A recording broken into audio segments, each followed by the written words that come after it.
네, 안녕하세요. 두산 로보틱스 주주님들 반갑습니다. 오늘도 상담이 함께 두산 로보틱스 이야기 이어가도록 할게요. 어제 실적 발표도 있었고 이야기해드릴 부분들이 굉장히 많을 것 같은데 일단은 증시 상황을 함께 좀 체크를 해보도록 할게요. 어제 코스피가 많이 조정을 받았잖아요. 그죠? 반도체 섹터에 대한 대대적인 이제 조정이 이루어진 상황인데 아무래도 이제 주요 반도체 기업들의 실적이라든지 가이던스 내용을 보면은 앞으로도 더 좋은 실적이 나올 수 있을까? 이런 부분들이 좀 부담감으로 작용을 하는 것 같아요.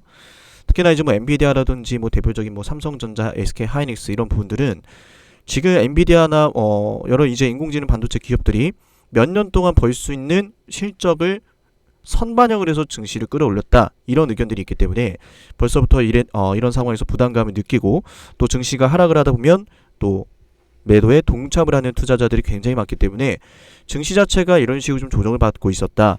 그리고 그런 영향을 두산 로보틱스가 또 이어받았다라고 볼 수가 있습니다. 근데 이런 상황에서 금감원에서 공시가 또 나왔었잖아요. 그죠? 24일에 금감원에서 공시가 나왔었는데 두산 로보틱스 합병인에서 의문점이 드는 투자자분들 굉장히 많으십니다. 이런 상황에서 금감원의 정정신고서 요구가 나왔기 때문에 더욱더 불안감이 좀 증폭되지 않았나라는 생각이 들고요. 또 이 정정신고서에 대한 내용들을 좀 살펴보면은 15일에 나왔던 이 두산 로보틱스의 증권신고서에 대해서 그죠? 이 부분에 대해서 합병에 대한 정정신고서에 대해서 보완을 해라. 이런 요청이라고 보시면 됩니다. 금감원과도 제가 직접 통화를 했는데 금감원 쪽에서는 일단 이 내용에 대해서 주주분들께서 좀 더 정확하고 구체적으로 앞으로에 대한 사업성이라든지 수익성이라든지 고지를 할 수 있도록 정정신고서를 요구를 한 거다. 그래서 내용을 좀 보면요. 일단은 지금 이 증권신고서, 그죠? 두산 로보틱스가 15일에 정정신고를 냈던 합병신고서에 대해서 효력이 일단은 정지가 된 거예요. 소멸한 건 아니에요. 그죠? 근데 지금 언론사들 쪽에서 지금 뭐 합병이 중단되었다, 합병에 제동이 걸렸다, 앞으로 합병이 좀 어려울 것이다, 이런 식으로 좀 언론 플로우가 형성이 되다 보니까 증시 상황이 가뜩이나 안 좋은데 그 조정이 좀 깊게 어제 나왔던 상황이라고 볼 수가 있고, 제가 어제 그래서 전달드렸죠. 이거 소멸된 게 아니라 잠시 정지가 된 거고, 즉 정지가 다시 풀리려면, 그죠?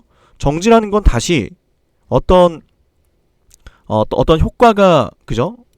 충족이 된다면 다시 진행이 된다는 거거든요. 그죠? 효력이 다시 생긴다는 거고, 그럼 우린 이제 이걸 알아야 된 거예요. 제출 요구를 받은 회사가 3개월 이내에 정정신고서를 내면 된다. 그래서 두산 측에게 바로 전화를 해서 답변을 받았죠. 두산 측의 입장은 이랬습니다. 두산 측의 입장은 우리가 다음 주 정도에는 정정신고서 제출할 것으로 보여지니까 기다려주세요. 지금 금감원에서 정정신고서 요구를 한 것은 통상적으로 합병 절차가 이루어질 때 금감원에서 주주들의 권익보호를 위해서, 그죠? 통상적으로 요구하는 절차 중에 하나다. 앞으로 이제 2번, 3번 정도의 정정신고서 요구가 나올 것 같으니까 참고해 주시면서 걱정하지 마시라, 이렇게 답변을 받았거든요. 근데 어쨌든 이런 상황에서 주가는 한 차례 반영을 했고 오늘은 추가적으로 하락은 하지 않고 있어요. 자, 우리 영상 보시는 상담이 가족분들 좋아요 버튼 한 번씩 눌러주시고, 그래서 우리가 지금 다음으로 좀 챙겨봐야 될 게 결국 합병에 대한 문제가 될 것이고, 두산 로보틱스가 어제 보여주었던 실적 발표에 대한 내용들을 한 번 더 살펴봐야 될 것 같은데요. 자, 우리 영상 보시는 분들 좋아요 빠짐없이 꼭 부탁을 드립니다. 자, 우리 댓글도 응원 많이 부탁을 드리고요. 자, 두산 로보틱스 2분기 경영 실적 발표 아직 체크하지 못하신 분들에게 다시 한번 좀 전달해 드리겠습니다. 두산 로보틱스에서 경영 실적 발표가 나왔고요. 자, 2분기 실적 어땠을까요? 보시면은 우리가 포인트로 첫 번째는 매출액이 성장하고 있다. 두 번째 포인트는요, 영업이익이 여전히 적자다. 자, 여기서 우리가 매출액은 늘었는데 왜 영업이익은 적자를 기록했을까? 이 부분을 알아야 두산 로보틱스의 정확한 상황을 체크할 수 있다라고 생각합니다. 자, 일단은 기본적으로 회사가 돈을 벌고는 있어요. 그죠? 매출액이 증가하고 있어요. 전년 대비, 전분기 대비 계속 매출은 상승을 해주고 있습니다.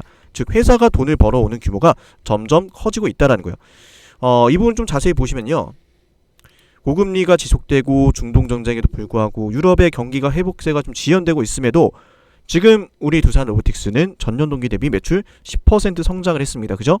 그 말은 이런 외부적인 악조건에서 악조건 속에서도 불구하고 두산의 매출이 올라가고 있다는 건 그만큼 두산 로보틱스의 경쟁력이 있다. 또 두산 로보틱스가 지금 공략하고 있는 이 협동 로봇 시장은 주변의 매크로에도 불구하고 계속해서 성장하고 있으니 앞으로에 대한 기대감이 있다라는 거야. 그죠? 다만 지금 당장은 이 두산 로보틱스가 어제도 말씀을 드렸지만 영업이익이 잘 나오지 못하는 이유는 초기에 시장을 진입하는 과정에서 영업망도 구축을 해야 되고 연구 개발도 해야 되고, 그죠? 많은 초기 비용이 들다 보니까 이 영업이익 측면에서 적자를 기록하는 모습이 나타나고 있어요. 근데 우리가 이제 항상 이제 뭐 좀 생각해 봐야 되는 게, 어제도 좀 제가 편하게 좀 이해하시라고 치킨집을 좀 비유를 해드렸어요. 맞죠, 여러분들? 내가 치킨집을 국내가 아니라 미국에 가서 차릴 거예요. 근데 그 미국에 갔더니 어떻게 영업망을 구축해야 되는지, 뭐 예를 들어서 상가는 어디에서 또 구해야 되고, 식자재는 어디를 또 통해서 유통을 해야 되고, 소비자들이 원하는 가격은 얼마고, 내가 얻을 수 있는 코스트는 얼마고, 자, 이런 것들이 없는 상황이 들어가는 거란 말이죠. 그러다 보니까 당연히 두산 입장에선 이런 것들을 초기에 재정적으로 부담을 안고 갈 수밖에 없다는 거예요. 그래서 우리가 좀 정확하게 이해를 해야 되는 게 뭐냐. 자, 두산 로보틱스가 2018년도부터 22년도까지 성장률 1위를 기록했어요. 다른 뭐 유니버셜 로봇이나 일본 환학들을 다 모두 제치고 46%의 성장률을 보여주었는데, 이게 핵심이라는 말씀드렸죠. 이걸 아직 좀 잘 이해 못하시는 분들이 많아요. 어떤 말씀을 드리고 싶은 거냐면, 일단 협동 로봇이 등장하게 된 배경을 여러분께서 이해하시면요, 굉장히 많이 도움이 됩니다. 협동 로봇이 도입된 배경, 원래는 기존에는 이제 산업용 로봇이 주된 비중을 차지했잖아요. 근데 산업용 로봇이 협동 로봇으로 전환이 되기 시작을 해요. 그 이유는 바로 코로나19 때문이었어요. 코로나19 때문에 전 세계의 공급망이 큰 위기에 처해 있었습니다. 그죠? 근데 이런 상황에서 대부분의 제조 공장이 중국에게 포함이 되어 있다 보니까 많은 기업들과 많은 국가들이 어려움을 겪습니다. 그죠? 물류비도 막 올라가고, 인건비도 올라가고, 물가는 치솟고, 그러다 보니까 이걸 어떻게든 제조의 공백을 메꿔야 됐어요. 그죠? 제조 라인의 공백. 그죠? 제조 라인의 공백을 빠르게 메꿔야 되다 보니까 기존에 사용을 하고 있던 산업용 로봇 같은 경우에는 단가가 비싸요. 1억부터 시작을 하거든요. 근데 설치하는데도 굉장히 까다롭고, 또 부피를 많이 차지하고, 그죠? 기간도 많이 걸려요. 회사 입장에선 당장에 이런 거금을 들이기가 부담스러운 거죠. 근데 협동 로봇은 저렴한 건 2천만 원부터 시작해요. 이러다 보니까 가격도 저렴하고, 제조 라인의 공백을 빨리 채워야 되는데 설치까지 용이하고, 단기간에 설치할 수 있고, 공간을 차지하는 것도 당연히 산업용 로봇보다 현저하게 줄어들고요. 그러니까 빠르게 제조 공백을 메꿔줄 수 있었던 건 협동 로봇이었다. 그리고 지금 이게 첫 번째 사이클이었고, 이 기간이 말씀을 드렸던 2018년도부터 2022년도라는 말씀 드린 거예요. 즉, 내용의 본질을 보면 중국에게 들어갔던 제조 공장들이 다시 미국이라든지 뭐 유럽이라든지 일본 뭐 이런 쪽으로 다시 돌아오게 되는 과정에서 기업들이 협동 로봇을 선택하고 있다라는 거예요. 근데 이걸 써보니까 가격이 너무 저렴한 거예요. 근데 효율은 너무 좋은 거예요. 그죠? 물론 이제 산업용 로봇이 필요한 산업 같은 경우에는, 그죠? 여전히 이게 필요하겠지만, 협동 로봇이 필요한 산업들이 속속들이 증명이 되고 있다는 거예요. 그게 우리가 방금 살펴보았던 1차 협동 로봇 사이클에서 등장을 하게 된 거죠. 이쪽이 써보니까 협동 로봇 쓸만한데? 그거 지금 대표적으로 보여주고 있는 게 미국의 반도체 기업 테라다인이잖아요. 이 친구들이 지금 유니버셜 로봇을 인수해서 본인들의 반도체 공정에 이 유니버셜 로봇에 협동 로봇을 도입을 하고, 이걸 바탕으로 협동 로봇을 또 판매까지 하고 있습니다. 이번에 테라다인 제가 말씀드렸죠. 테라다인 실적 발표가 있었는데, 테라다인 쪽에 이 실적 발표가 있었는데 좋지 않았어요. 주가는 또 하락을 했습니다. 근데 제가 말씀드렸던 포인트, 테라다인의 주가는 떨어졌지만 어떻게 됐다? 로봇 섹터에서의 성장은 확인이 되었다. 로봇 시장은 지금 매출이 늘어나고 있고 로봇 시장은 성장하고 있다. 그죠? 요 부분. 자, 그래서 어제 텔레그램방에서 여러분들에게 말씀을 드렸어요. 지금 우리 구독자분들 이걸 꼭 아셔야 된다. 그 전날에도 제가 텔레그램방에서 테라다인 좀 말씀을 드렸었는데, 참고로 이 방은 우리 영상 댓글 하단에 달아두고 있으니까 클릭만 해서 여러분들 링크만 눌러서 입장하실 수가 있습니다. 자, 보시면요, 테라다인이 매출이 잘 안 나왔어요. 그런데 우리에겐 포인트가 있다. 바로 로봇 산업이다. 테라다인 CEO가 직접 언급을 했는데요, 우리의 로봇 사업은 전분기 전년 동기 대비 성장을 했다. 매출이 늘어나고 계속해서 산업이 성장하고 있다. 즉 증시가 안 좋고 어떻고 저떻고 이런 상황이더라도 지금 로봇 섹터는 성장을 하고 있다라는 거예요. 그리고 두산 같은 경우도 지금 이번에 매출액 늘어났죠. 영업이익이 문제잖아요. 영업이익이 문제라는 것은 결국 꾸준하게 이야기를 해왔던, 두산 측에서 이야기를 해왔던 영업망을 확보하고 연구개발을 하고 이러는 이 과정에서 또 북미와 유럽을 개척하는 것이다 보니까, 해외 시장을 개척하는 것이다 보니까 초기에 비용이 많이 든다. 그래서 이번 합병이 굉장히 중요한 거예요.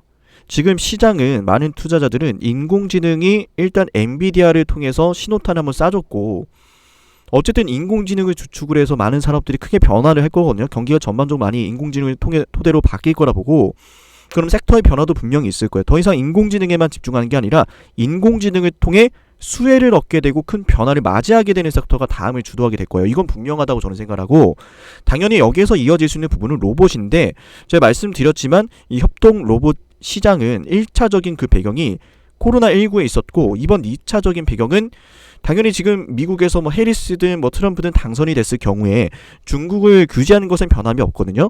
중국을 규제하는 건 변함이 없는데, 중국을 규제하는 가장 핵심은 현저하게 떨어져 있는 미국의 매뉴팩처링, 제조시설을 다시 가져오는 거예요. 제조의 능력이 현저하게 떨어지는 미국이기 때문에 이걸 가져오려고 하는 거기 때문에, 당연히 이 부분에서 물가나 인건비나 이런 여러 가지를 고려해봤을 때 협동 로봇을 도입하는 수순으로 이어질 수밖에 없다라는 걸 우리가 생각을 해야 된다는 거죠. 그러면은 2차 사이클이 코앞에 있다라는 건데, 인공지능의 수혜를 받게 되는 협동 로봇이고, 당연히 우리가 발빠르게 매출 증대를 위해서 움직여야겠죠. 회사도 이걸 알기 때문에 합병을 진행하려고 하는 거고요. 근데 합병에 대해서 뭐 여러 가지 이야기들이 있는데, 지금 회사가 이번에 2분기 실적 발표를 했을 때 내용을 좀 더 내려보면은 일단 뭐 로봇 대체 가능한 잠재시장 규모 엄청납니다. 노동력을 완전히 대체하는 부분이고, 그래서 좀 얘기를 하는 게, 우리 로보틱스랑 합병을 토대로 1조 원 이상의 매출 달성을 하겠다. 그리고 지금 이제 주주환원 정책에 대해서도 이야기를 했어요. 지금 뭐 밸류업에 대해서 뭐 이게 맞다 저게 맞다 이야기가 정말 많은데, 주식 교환을 위해서 로보틱스 신주 발행하는 주식수, 그죠? 신주 발행 예정 주식수 감소. 자, 이게 무슨 말이냐면 주식을 교환하기 위해서 발행하는 신주 발행을 소각하겠다는 거야. 내가 공개 매수 청구권 행사하는 주주들의 물량도 받고, 그 물량 갖고 있는 게 아니라 전체 그냥 소각을 하겠다. 그죠? 소각을 해주고 배당도 어떻게 한다 그러죠? 두산밥켓 수준의 배당금까지 지급을 하겠다. 23년도에 두산밥켓 주당 배당금 1,600원이죠. 그죠? 굉장히 높은 수준인데, 그죠? 이것도 유지를 하겠다. 그러면은 이제 두산 로보틱스 같은 경우에는 성장성도 가지게 되는 거고, 두산 밥켓과 합쳐지면서 밥켓이 가지고 있는 이런 여러 재무나 주주환원 정책에 대한 수혜까지 함께 입게 되는 거기 때문에, 우리가 합쳐지면 확실히 이 시너지에 대한 기대가 되는 부분이거든요. 근데 지금 당장의 국면을 보면서, 그죠?